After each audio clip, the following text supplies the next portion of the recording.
right, so here I just provide a few facts about the retail side of the business here in the U.S. and just some of the demographics. We have 18,250, it might be 252 dealerships. Just depends on the week. But approximately 8,000 different owners. We don't really have a hard number on that, but that's the best estimates that we've been able to put together. Last year, we sold 32 million new and used cars, just for the 18,250 franchise dealerships.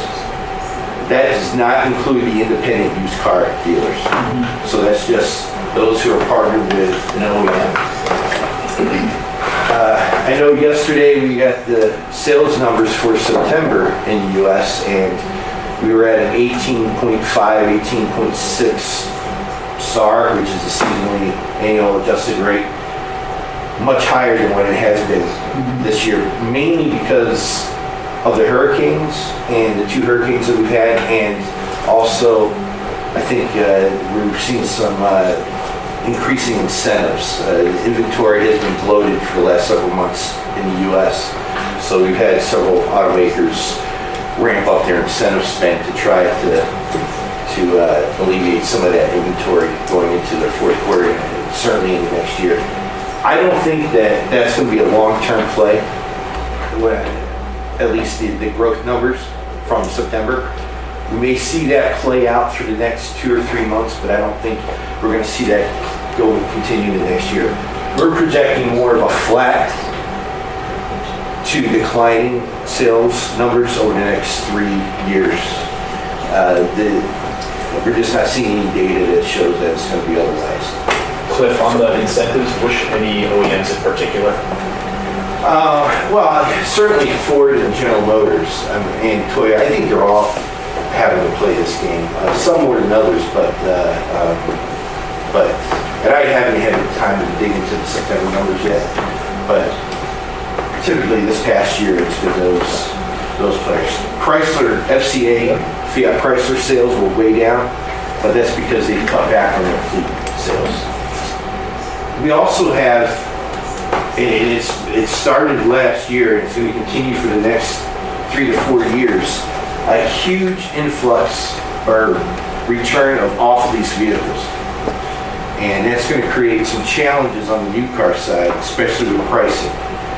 It's a good time to be in the used car business because all of these off-lease, late model off-lease vehicles that will be attractive to a large number of buyers. You might not make as much money per sale, but yet there's going to be a lot of inventory coming back. So we're seeing a lot of players that have ramped up their used car operations. AutoNation is starting their own used car brand. Penske Automotive has bought a couple of used car brands in Pennsylvania and elsewhere.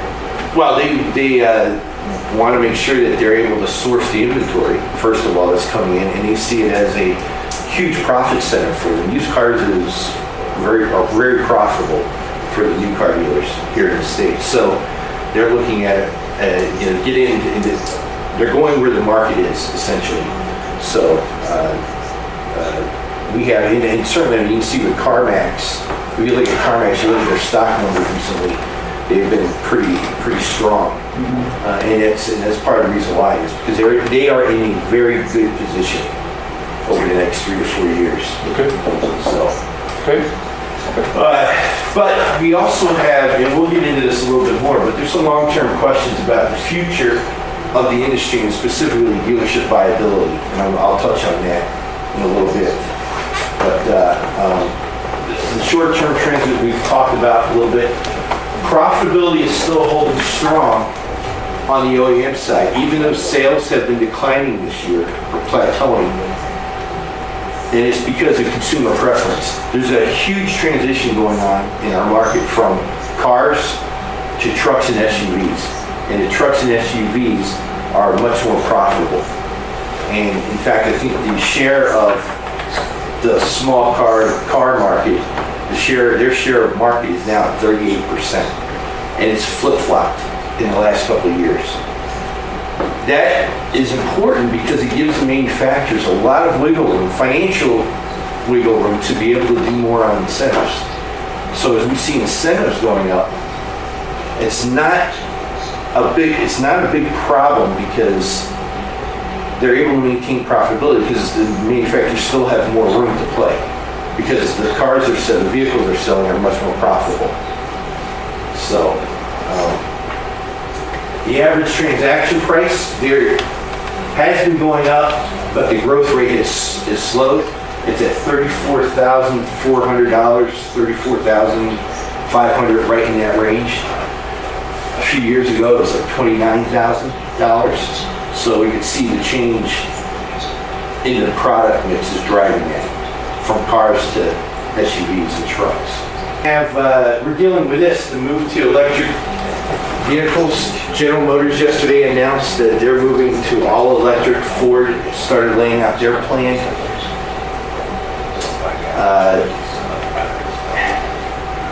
No one really knows how successful these plays are going to be.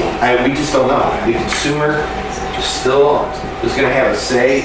A lot of this, what we saw from General Motors and Ford in the last couple of days, is being driven by China and what they're doing in terms of how they're forcing manufacturers to move more towards electric. So China's driving even some of the things that are going on here in the U.S. So I want to talk a little bit about what's going on in the dealership consolidation world here. It gets a lot of attention here in the U.S. because it does impact, or will impact, over the next 5 to 10 years, how the market looks here in the U.S. And we can see the numbers starting in 2013. We've seen a big increase in the number of transactions. 2015 is 479 number, and the orange is number of rooftops, number of actual dealerships that were sold. The blue number is the number of transactions. So a transaction could include 10 dealerships or 20 dealerships. So that 479 number is a little bit skewed, more than a little actually, because that is the year when Warren Buffett bought the Van Tile organization, and I think it was 81 stores. So that 479 is very high, and that was because one transaction included 81 stores.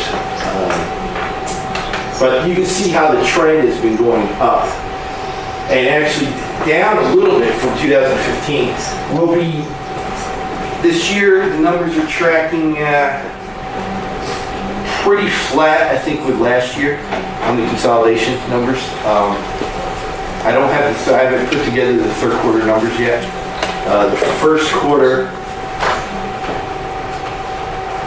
we can see here, I've got on this square here, we had 102 transactions in the first half of this year and 108 last year. But we can see there were more rooftops, 30 more rooftops that were sold last year. So that means the actual last year there were bigger deals completed in the first half than what we saw this year. The publics have slowed down their buying, the public dealer groups, down to 22 this year. And AutoNation was one store that was Jaguar in Florida. Other than that, the rest were Lithia and Penske, mainly Lithia. Lithia's on a buying spree and will continue to be on a buying spree. And their stock price is showing. I mean, they're at $122 a share, whereas the next closest is Group 1. I think they're at 72 or 73. So, and it's downward after that. But they're adding revenue, but Lithia has an incredible model in which they're able to go into an underperforming store, underperforming group. They make some tweaks and you get those profit margins up pretty quickly. And it's a really good model that they have right now. And it's showing. No, that's right. So we're going to see over the next few years, we're going to see a lot of turnover on the dealership side. We have several large groups where the owner is in their 70s right now, and several are in negotiations. It's hard to pull the trigger because part of it is their name is on the building. They're the big guy in town, the big player in town, and it's it's hard to make that from a psychological perspective, and that's what holds a lot of these deals back. In terms of the multiples, we'd like to talk about blue sky multiples here in the U.S., and we're seeing a little bit of a pullback from what sellers have been asking for, but that's on a market-by-market basis. There's no linear, clear line showing that, despite what some of the brokers are saying. It's really, every deal is its own book. In fact, this year we had the biggest single-point transaction ever when Penske bought a Mercedes store in Phoenix, Arizona. That was a $140-some million deal for one rooftop. It was the single biggest transaction in history for a single point. $140 million. And it was 70 million or so. No, it was under 70 million for the real estate, and the rest was essentially blue sky. Yeah. So these are the private equity companies that have come into the market since 2013, essentially. Yeah, they're in this for the long haul. They want to be in it for the long haul. We're hearing some reports that there are some that may be looking to exit now. They found that this business is a lot harder than they thought, and the dynamics aren't conducive to to the typical businesses that they might come in and fix, like a tech firm or otherwise, that are a manufacturing company. Retail is, it's its own animal, and you guys are,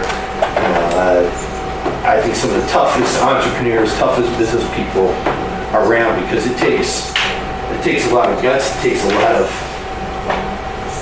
courage, but it also takes a lot of know-how on a lot of different levels and a lot of different business fronts to be able to be successful in this business. So, but these are the groups. So the return, it just depends on what they're looking for. I mean, Berkshire got in for the long term, and we'll see.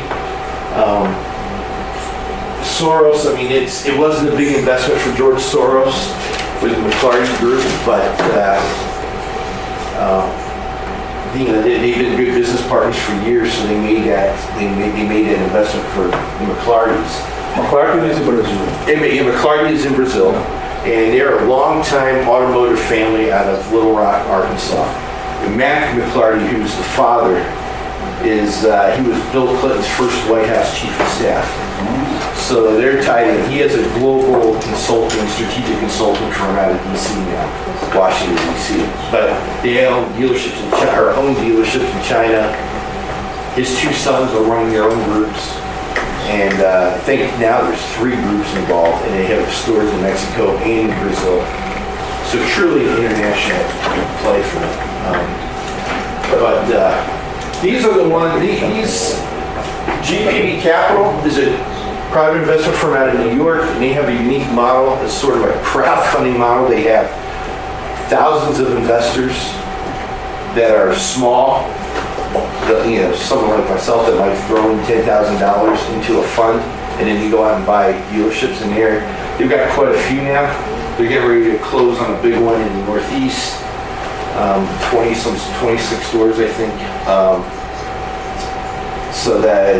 And they have that model is intriguing because we don't know if it's going to be successful. They're smart guys, but it's a little bit of you kind of scratch your head when you look at it and try to figure out exactly what their long-term play is. Just a quick thought, the private equity guys, the big guys in particular, they model out worst case 7 years return on investment. But what they really want is somewhere between 3 and 5 on a deal like this. Yeah. And that does vary from the ones I've talked to. Here in this market, and Alan knows, Maury's, we had the Fremont group bought the Maury's group here in Minneapolis, and they just added another 5 or 6 stores in the last couple of months. They had their challenges. It was a rough first year for them, for the investors, because of the reporting. They were trying to get their hands on and their arms around how dealerships report their numbers and look at their numbers, and it was a challenge. As rough as it was for Fremont, it was probably a little rougher for the managers at Oh, of Morris. course. Yes. Trying to figure out how to talk to a family office. Yeah, true. Alan's great point there. But it'll be interesting to see. I think the point here is how internationally, whether some of these players move into international markets over time. I don't think it'll happen in the next 2 years, but it's certainly possible that it could happen in the next 3 to 5. It's a possibility. So we'll see. I know a couple of the ones I've talked to have mentioned the possibility of going international. So what I want to spend some time on today is where we're going as an industry.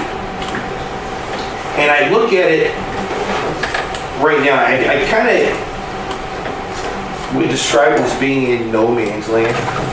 We're in a transition phase, certainly here in the U.S., where automakers, dealers, and vendors have to make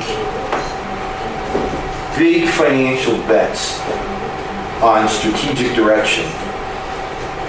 And we really don't know where we're going to be. And that, for the first time in the history of this industry, we don't know what the future is going to look like. We've always known, up till now, what the car was going to look like. Yeah, of course, design changes, but in terms of technology, we knew what the engine was going to be. We knew how we were going to sell the cars. It was predictable. It was, we could make those big product decisions based on what we knew. We can take everything we know about the industry right now and throw it out the window because we really don't know. We don't know. We don't know what we do know is this. We know connected vehicles are coming. We know that. But that's about all we know. We don't know about electric vehicles. The connected cars are vehicles that will be connected to the internet in some manner. So, and that's going to create a whole new business model for automakers. We don't know electric vehicles. We do not know. We were talking at dinner last night. Battery technology has not changed at all. And until we get vehicles with a range comparable to what fuel or the internal combustion engines provide, 400 to 500 miles, and get batteries that can be charged in 3 to 5 minutes, the consumer, it's a tough sell to the consumer. And we just don't know. So I think Wayne put it great lesson. We're trying to make bets on a technology that doesn't exist yet. But that's all the headlines. Everyone's talking about everything's going electric, but again, we don't know when that transition is going to happen for real. But the automakers are putting a lot of money and investment into building out these vehicles that we don't know the consumers are going to want to buy.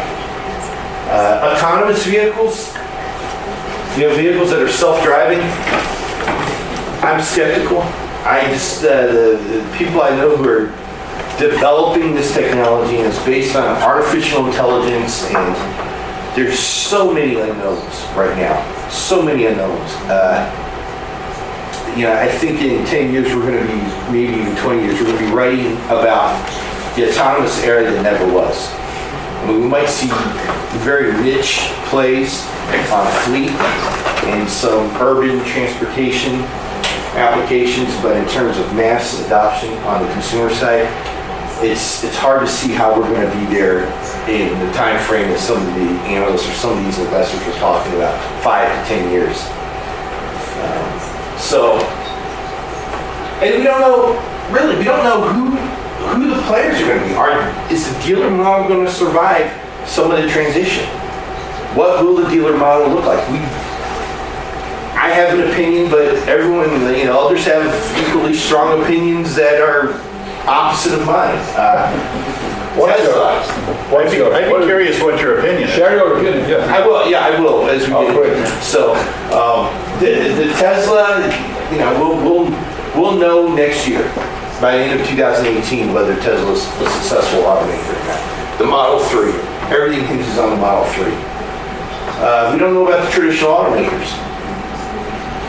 You know, will Google or Apple or one of these other companies end up buying one of the traditional automakers? You know, there's talk about that. I could see that happening, provided some of these predictions of where the auto industry is going. Whether if some of those play out, then we could see some big plays, some intriguing plays there. And we have the technology firms. But do you think that technology firms can buy some traditional automakers? Yeah, sure. I think an NVIDIA or a Harman or a Samsung or a Verizon, these are tech firms that aren't traditionally associated with automotive that have suddenly made big investments and made big plays on the autonomous and connected car side. So absolutely, we could see some of that happen. We're still very early. We're just at the starting gate with all of this stuff. So, But the good news is that the automakers are investing a lot to protect themselves. yes, And yes, as franchise dealers, yes. there must be a future. Right, exactly. And It's different from the past where the automaker didn't invest at all. sure. But Do you again, agree with going back to this, I said the road to change. We don't know the timing, and we don't know the what exactly. So that's the challenge for you guys. Essentially, is having to make strategic bets into where you think it's going to go. So, all right. So connected vehicles. I want to spend a little bit of time on this. Next 3 to 5 years in the U.S., we'll see 300 million vehicles on the road that will be connected to the internet, that will come off the production line connected to the internet. So what's the impact of that? I think it's going to change the demographic of the service technician. We're going to have significantly more software experts inside our service departments and less wrench turns or grease monkeys, as affectionately call them. I mean, and that's where the challenge is going to be, is finding those technicians. Where are they going to come from? And the competition for that is huge. The other impact that we'll see is more over-the-air service updates, and that could end up taking business away. I've got a slide specifically for that, so we'll touch on that more in a moment. But we're also seeing an explosion of data. I used to have the amount of data on my slides that a connected vehicle pushes off for every hour. I don't anymore because it keeps increasing. It's terabytes of data. It just keeps increasing every time I look at it, so it's not even, I've given up trying to keep up. But the question is how to manage that data and how to analyze it. And is there going to be a business model to sell that data for the automakers or the dealers or even the customer, the owner? And that's where the long-term implications are. Could we see the vehicle turn into or transform from a depreciating asset into a profit center? I can tell you right now, Toyota is looking at that as the future over the next 10 years because of the data. They see that the vehicle is going to stop being depreciated, stop being a depreciating asset, which would transform the entire auction and wholesale and industry. So there could be some big changes from that. But Toyota is looking at this a 10 to 15 year model. The other challenge for you is a connected vehicle is going to provide the manufacturer with much more direct access to the consumer than what they have today. So it's going to fundamentally change, I think, the relationship between the dealer and the manufacturer. You look at BMW and Audi demanding data, demanding that the dealership essentially turn over and make available all their data to the manufacturer. In fact, in South Florida, the Brayman organization just filed a huge lawsuit against BMW and Audi just a couple of weeks ago. And that was one of the things in the lawsuit, one of the issues, is that they're frustrated that the manufacturer is trying to capture all of their customer data. We had a very similar meeting yesterday. Our investors, we got together in, where were we, in New Jersey yesterday. And had a very similar type meeting. And we're a little bit more bullish on autonomous. We think that you are right in that we don't know what's going to happen, but we think it will happen. There's some, put yourself in our shoes. We're looking for businesses that we can sell, right? So it changes the perception a little bit. So what we do know is there are businesses in Silicon Valley in particular that are going to be purchased, going back to the time horizon, in that next 3 to 5 years. We want to invest in those companies, and we will invest in those companies. What ends up happening with those companies, I'm not sure. There's no doubt that those businesses are greatly overvalued today, greatly overvalued. But there are still some bargains to be had out there. We're a big believer in connected car. We think there's big opportunities there. If I were an investor, an investment firm looking to buy, I would take the same strategy. That's where the money is now. That's where all of the attention is. Everyone's talking about autonomous. And you have a 10-year window, I think, where that conversation is going to continue and continue on that upward trajectory. So there's a lot of play there. Even for you as dealers to invest in some of those plays, but keeping an eye on how those companies play out and who the winners are going to be, or how the technology is going to progress on the autonomous side, it's going to take some skill and some luck. But to put it in context, we're seeing a deal a day, one technology deal a day. Now, half of those are lower quality. But Zach, what did you say yesterday? Over the last 2 months, we've seen 10 quality deals a month. So there's really good stuff coming through the pipeline right now. The connected side. It's a mix of autonomous technologies, connected vehicles, sensor technologies like LiDAR and radar, as well as a couple, it's a segment we refer to as on-demand services, but it's taking things people do traditionally with their vehicle and doing them at the place where the consumer is. So the example I could give you is instead of going to a gas station, having a gas truck come to you and fill up your car. And you pay for the service, similar to what Amazon does. you see Amazon getting into that business. But yeah, it's going to change. I mean, we may not get to that full autonomous within 10, 15, 20 years, but yet a lot of the applications we could see coming into play like that. And certainly on the safety side, it's going to be huge. So, yes, flying cars, yes. We were told we were going to have flying cars. Flying cars. 2 weeks ago, we had the first taxi, air taxi, John, autonomous. when you were young? Yeah. What's that? When we were young, they said we were going to have flying cars. Jetsons, yeah. I'll tell you, there's 20-ish startups right now that are focused on that. Right. There's one in Germany in particular that we think may actually get there. I'm personally investing in one of those companies, not out of the fund, but personally investing because I'm way ahead. It's not 3 to 5 years, but it could be the Uber of this segment. So what I'm going to do is kind of good. We've touched on a lot of this stuff, so I'm going to go through some of these slides. I was going to touch on Tesla real quick. The Model 3 launch, in my opinion, is the industry's most critical launch since the Model T. Because if the Model 3 is successful, it will show that the dealer model isn't necessary to sell cars.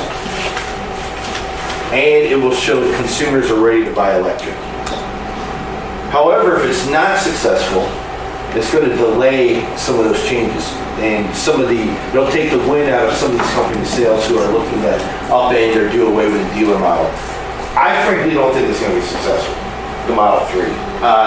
You don't think? No, I don't think the launch, and there's layers of success, but certainly that 400 to 500,000 sale number that Elon Musk is talking about over the next couple years, I don't think Tesla has the retail infrastructure to pull that off. And I think they're gonna see the production challenges are significantly more than what they've estimated. They're already seeing it right now, and it's very early yet with the Model 3, but I've done a study of the retail infrastructure, and I'm not convinced that it's gonna be, that they are set up to. There was a frustration about September numbers. Oh, right, but that's so early. And he acknowledged early on that they were going to be in production hell for the next 6 months. So I don't really look at that as an indicator, but I look more long term. I think there's some holes that they have from a handling the trade. You know, their method of handling the trade is go to CarMax, take it to CarMax, and then come back. I mean, well, we'll see. I mean, I could be wrong, but I don't. This is a very difficult business, selling cars, and it takes a lot of skill, and we've not seen any players come in and have shown that they've been able to do it successfully. And I don't look at the Model X and Model S as good indicators because those are toys, early adopters, very niche place. They're not competing in the automotive retail space with those vehicles. The Model 3, they're going to have to compete in the automotive retail space.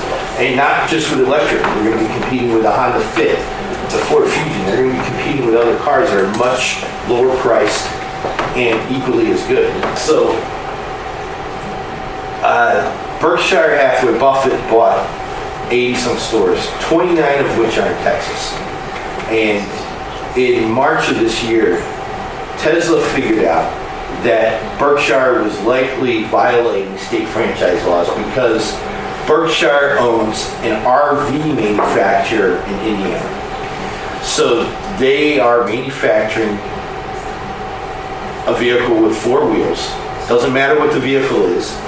Could be, you know, but according to Texas law, which this part of their franchise law was written years ago, decades ago. So Warren Buffett flew to Texas, met with the governor, met with the lieutenant governor and the Senate Majority Leader, and the next day had a bill out of committee, legislation out of committee, heading to the Texas Senate floor for public discussion on letting Berkshire Hathaway sell cars in Texas. Tesla, which has been trying to get a bill out of committee since 2013, went under the radar and fired up the Tea Party activists, the far right and the far left consumer activists, created such a huge uproar that this lieutenant governor was forced to take the bill off the floor. So they weren't able to get a legislative solution in play.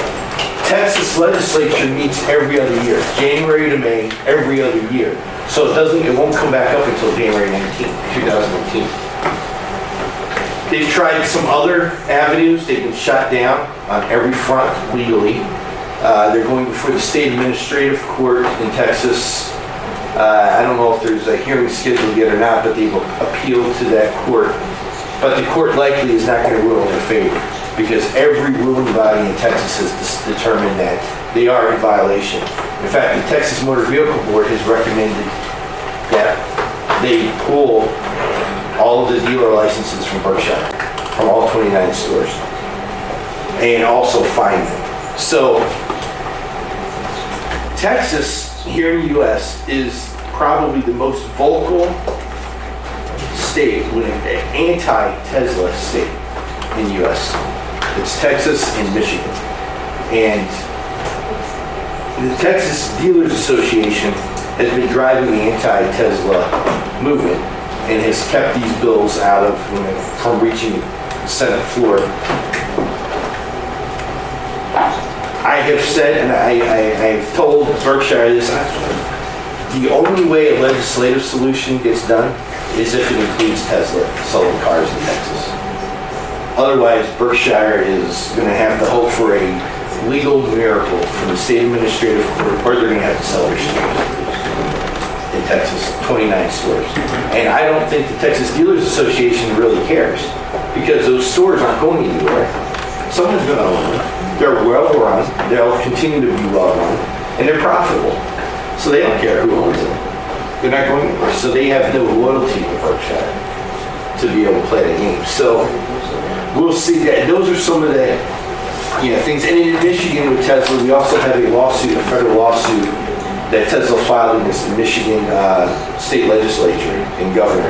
And some of them are happening today. Online transaction solutions are happening today. There's a lot of work being done on beta testing these, a lot of money being thrown at them. In fact, $200 million have been invested in 5 different online transaction companies since July. $200 million. We're going to see certainly the subscription ownership models that we talked about. I think we're going to see more subscription-based models.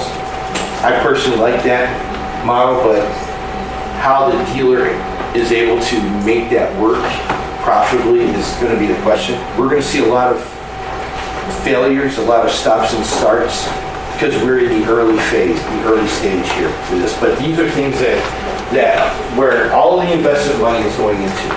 Artificial intelligence is another, and I've provided on your slide who some of the main players are in some of these areas. So these are the other subscription models today that we see. There's going to be more coming. Volvo has one that they're launching in 2019. The artificial intelligence is on 3 levels, the conversation. One is marketing attribution, and we were just talking about that with Alan earlier, and I think you're going to see more of that later on this week. But in terms of determining which advertising channels are actually driving the sale, and that's a huge debate going on right now in our industry and in other industries, trying to determine whether it's what's called last click attribution, that I'm Auto Trader and that customer clicked on my website last and it went to your store, so I'm Auto Trader, I get credit for that sale, or is it a mix of all of the sites that customer visited leading up to the sale? But this is something that's going on here right now, big debate. The other, and this is where I think this is where artificial intelligence is going to be most felt and have the biggest impact and the most positive impact, is on predictive analytics. Being able to determine when that customer is actually ready to buy that car and what message they need to trigger that. And a lot of money is being spent on this right now. Automotive Mastermind this week, or last week, huge investment from IHS Market, which is Polk, Carfax. They just bought Automotive Mastermind for $392 million. Wow, it'll be 435 million, excuse me. But I think this is where, on the marketing side, the battle's going to be won. Is who has the best predictive analytics.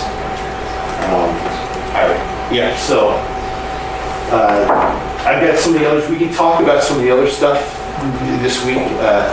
This is very soon in the game. Blockchain is very early in the game, but it's going to be the one thing that I think impacts our industry more than any other over the next 10 years. But it's not going to start happening for 3 to 5 years.